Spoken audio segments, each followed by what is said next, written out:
Shalom, welcome.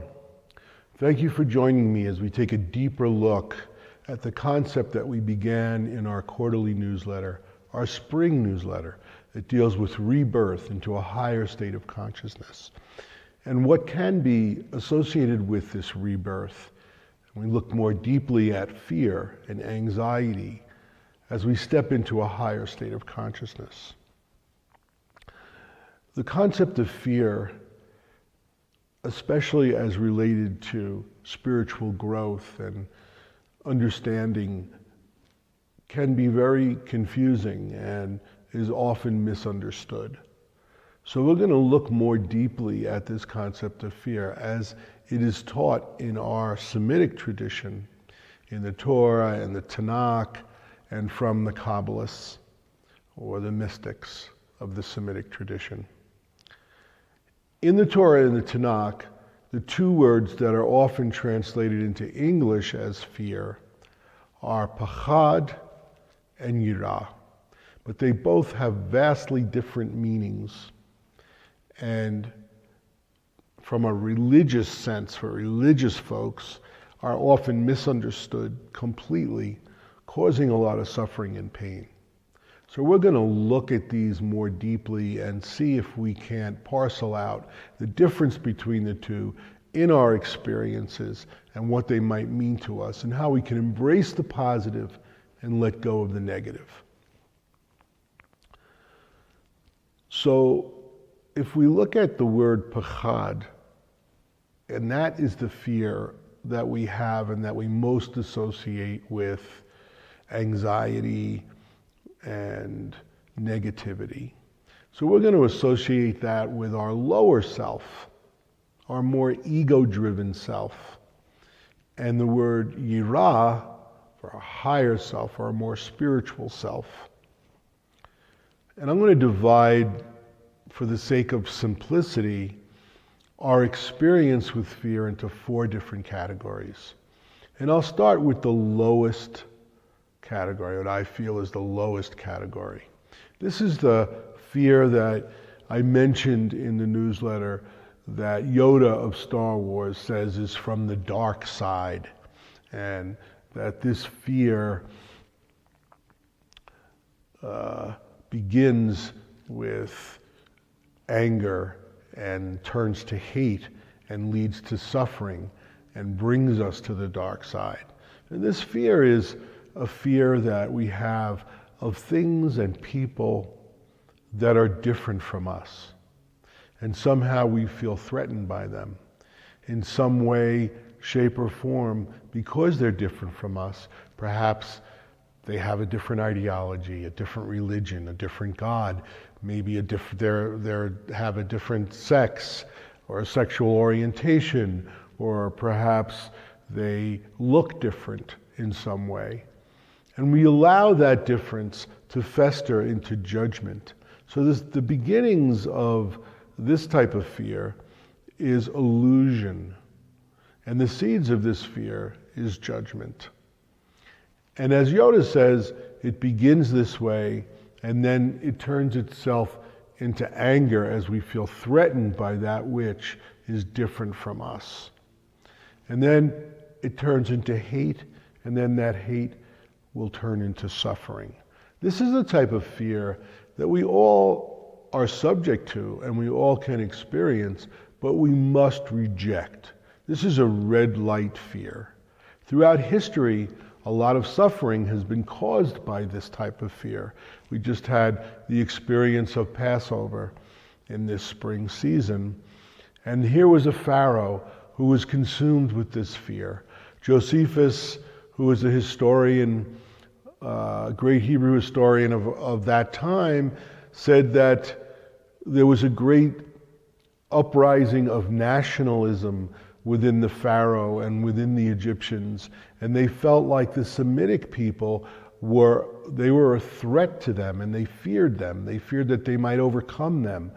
And as a result of that fear, it turned to hate, and they began to inflict a lot of suffering and pain on the Semitic people, and especially the Hebrew people. They actually were killing the male children of the Semitic and Hebrew people. And we can see this happening at also another tradition of Purim with Haman. He had the same hyper-nationalism and fear and hatred and anger that turned into potential suffering of the Hebrew people. But it's not just the Hebrew people. Throughout history, we can see that this has happened many times. So this is the kind of, happened with Hitler, and it happened even in our own country with the way that the indigenous people of this land were treated, and then African Americans, and so on and so forth. So this is a fear that is like Yoda says, from the dark side, that we must reject at every level and at every point. We don't want to be the slightest bit like that Pharaoh or Haman or Hitler. So this fear is easy. We see it, we reject it. As meditators, when we dive in to this pure field of unified field consciousness and experience that, there's no boundaries. So we experience a place. We don't have boundaries between people and between anything in nature. And then as we come out of that unified field of experience, and we experience boundaries, we experience the unity within those boundaries. And that unity within those boundaries, ahava, is love. So we experience that love as meditators. When some thought of separation comes to us, or some thought or fear of someone who's not different from us, we just easily let it go and reject it. Another type of pachad, however, is a type of fear that we have that limits us. And we all experience this type of fear at one time or another. You're afraid to do something or step forward onto a new endeavor because of fear of rejection, or some fear that we're not good enough, or that we couldn't handle it, or that we might look stupid. Those fears inhibit us. So what we do with those fears in this sort of second category is we there's no reason to feel guilty about having those fears or be ashamed of them in any way. But we don't embrace them because we know that they limit us and our potential to grow into higher states of consciousness. We don't allow our fear of change or fear of rejection or fear that we're not good enough to stop us from stepping through that door of rebirth into something new, whatever it might be. So that type of fear we let go. And as it relates to meditation, we let it go in a very simple and easy way, because as we experience through regular practice of our meditation, we experience this rest and clearer thinking. We realize that those fears are also based just on illusion. So now I want to get to a third level of fear. And this level of fear is also pachad, also a lower self-fear, but it is a fear that is what we call a rational fear. So this fear is something that we don't reject offhand, is something that we don't let go, because it's a rational fear. And what do I mean by rational fear? Well, as an example, we wouldn't want to touch the third rail, because when we touch the third rail, we're afraid that we might get electrocuted. And this is a very scientific, rational fear. And it helps us continue to live and sustain ourselves, these type of fears. Another example might be, we wouldn't want to eat sand or drink antifreeze, because we know scientifically those things would cause us harm and suffering. So this rational fear is something that we have, and something that is actually good for us and that we shouldn't reject.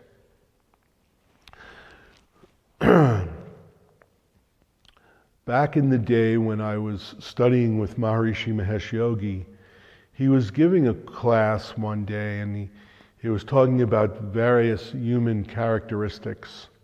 And at the end of the class, we had a question and answer period, and someone got up and said, Maharishi, what is the highest human characteristic, the thing that is the highest of all the characteristics that we should strive for? And to our surprise, because Maharishi had often taught on love and kindness and compassion, at this point he thought for a moment and said, discretion. And this really kind of made us all think, discretion, why didn't he say love or kindness or compassion? Certainly, he had taught us many times to value those things and feed those things within ourselves and allow them to grow. But when put on the spot of what is the highest human characteristic, he says discretion. It took me a long time to digest that and really understand it. But in this concept, we're talking about rational fear. You can understand why. Because it requires discretion on your part. What is rational and what is irrational? Not just from a physical sense with the third rail or antifreeze as opposed to fruits and vegetables that allow us to grow. We need to have that discretion in life, right? On one hand, we don't want to eat sand. On the other hand, we want to eat our fruits and vegetables. These are good things. It allows us to make decisions that allow us to grow in a healthy way. Spiritually, on our spiritual path, it's the same. We need to have discretion as to what is rational and what is irrational, what allows us to grow and what stunts our growth or causes us suffering. I live here in the Rocky Mountains and about 8,500, 8,700 feet. And my house borders a national forest. And it faces east. And in the west, behind my house, if I walk for about 300 or 400 yards, there is a really nice spot that I like to use to meditate. Some of you who are watching this, I've probably even brought to that spot to meditate with me. And one Shabbat, I decided to walk back there for my late afternoon meditation. It's only about 300, 400, 500 yards from my house, directly west. And you can see the Great Divide back there. You can see 14,000 feet high mountains in the west. So I'm heading back to this rock to meditate. And I noticed some tracks look like might be moose tracks, so I veer off the path a little bit. But as I do that, clouds are coming in. And it's getting relatively late in the afternoon. Suddenly I can no longer see the sun. It's getting very dark. And I can't see the mountains because of the cloud cover. And I'm off the path that I usually am on to get to my spot to meditate. So I continue to walk thinking that I'm getting back towards this path, but I'm not finding the meditation spot. And then I decide, well, maybe I better walk home because the weather isn't looking great and it's getting late. So now I think I'm walking home, but I'm walking longer than it would normally take me to get back to my house, which would be directly east from where I was walking. A little while, I'm starting to feel a little anxiety, a little panic, a little fear. Because what am I going to do? I'm not equipped. I didn't bring a backpack with a tent or a sleeping bag. What am I going to do? How am I going to get back? Thankfully, for a moment, the cloud cover went away and the sun was setting, and I could see the sun setting right in front of me, and I could see the peaks of the western mountains and the sun setting behind them. And I was shocked because I was facing the opposite direction of where I thought I was going. I thought I was heading back east towards my house, but I was wandering west, directly west. So the cloud cover was gone long enough for me to turn around 180 degrees and head back and get home before it was too dark. My point here is that we're on this path, and discretion tells us if we go way off the path this way or that way, it may take us a while to get back to where we want to be. Discretion is an individual thing. It's something that you use and you understand, whether it's sand that you're eating or fruits and vegetables that you're eating. In a sense of a spiritual path, it's the same thing.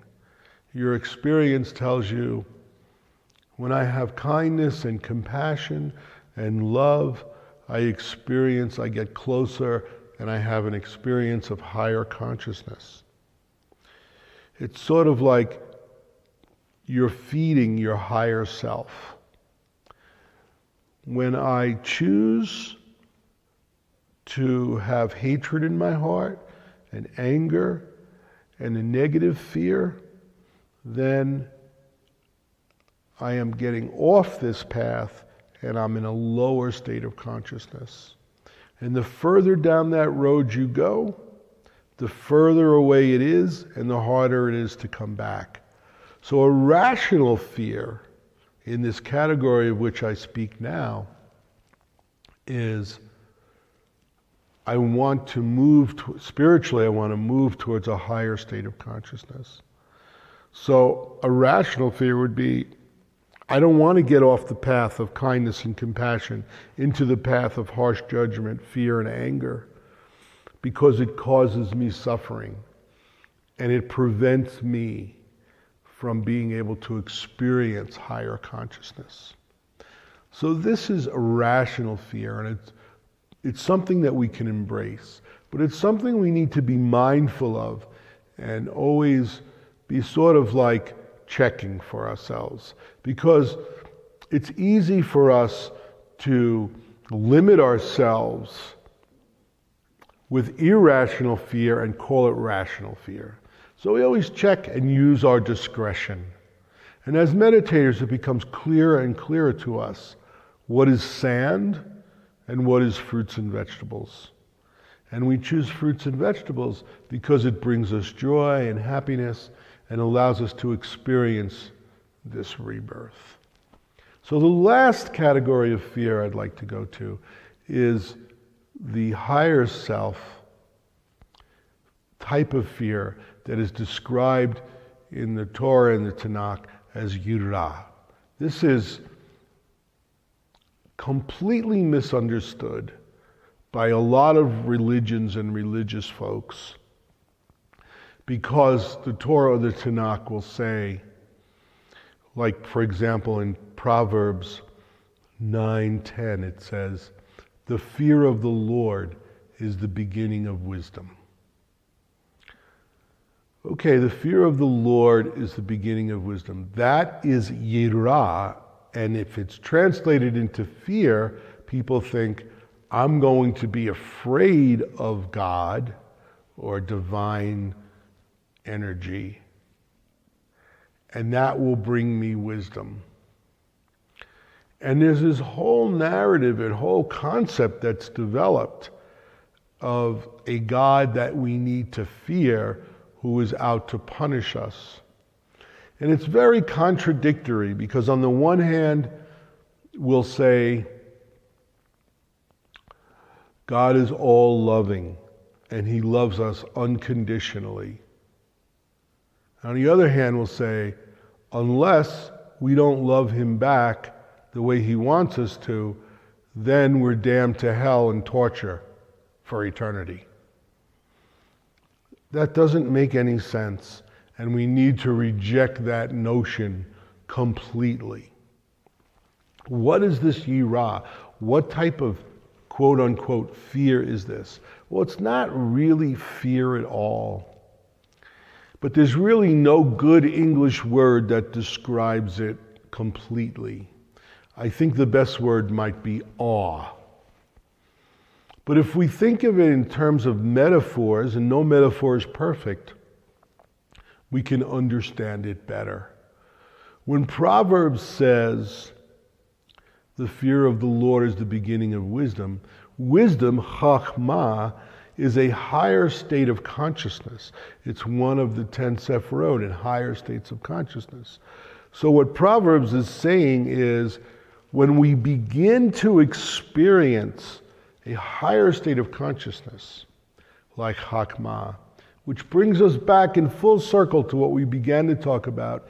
In springtime, we are being reborn into a higher state of consciousness. Of course, this can happen in any time, but the obvious with spring and rebirth in our cycles is there for us to see and understand the rebirth of the flowers and so on and so forth, the newness of it all. As we allow ourselves to be transformed, as we let go of the older consciousness and experience a higher consciousness, there is a state of awe. There's a state of reverence. It's almost like we now have a clarity and an energy that is so great that we're not used to it. So we feel this sense of awe, this sense, it almost shows up like a little anxiety, because we're not used to occupying such a big space. It's new for us. Just like an infant might, his senses become alive after he's born or she is born. This is it's not the negative ego sense fear. It's sort of like when you're going from elementary school to middle school and you go and wow, everything's bigger. And there's a little sense of anxiety, but it's a positive type of anxiety. Or we're going into college and now everything has changed. Or a new love. And this experience is something that we should embrace. It doesn't hinder us. It's a beautiful experience.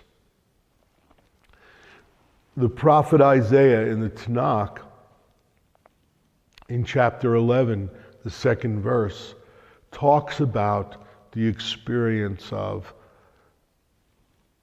a time of higher consciousness for the majority of people.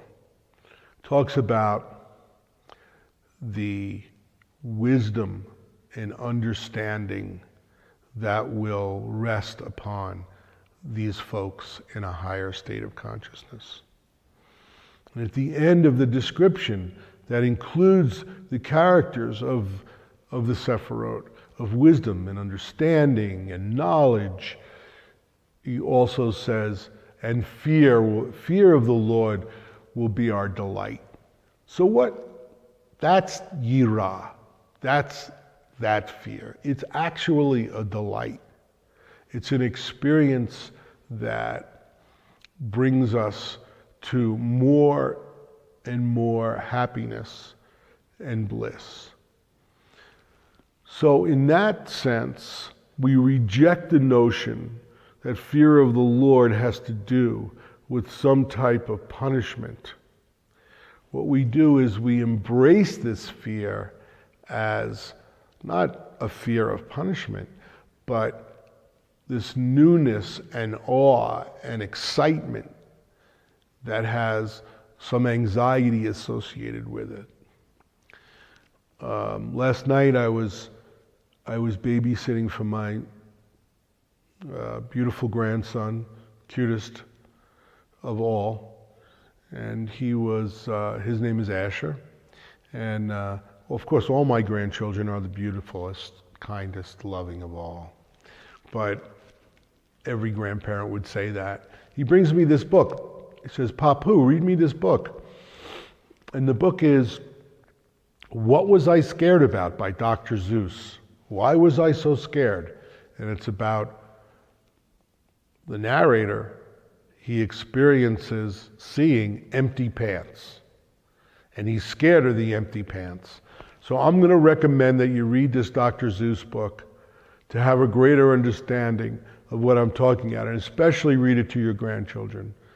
And then there's another author, Alan Lew, Rabbi Alan Lew, who's a great Kabbalist, who talks about this fear in more depth. I can't really get too deep into it because we only have 15, 20 minutes before you'll fall asleep on these videos.